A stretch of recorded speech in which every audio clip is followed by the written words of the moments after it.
Moving platen.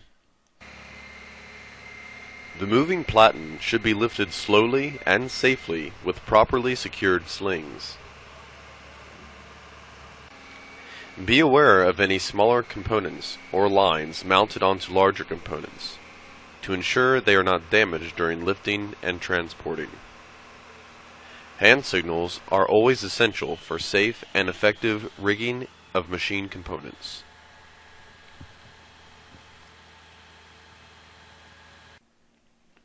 The skates for the moving platen will be shipped strapped to the base rails in their correct orientation. There will be 2 skates per base rail.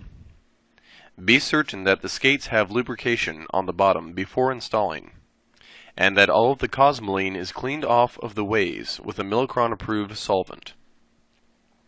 Ensure that the grease fittings on the skates are facing out before the moving platen is placed onto the skates.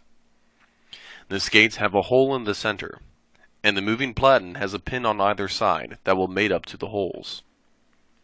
Do not adjust the adjustment bolts that are on the moving platen.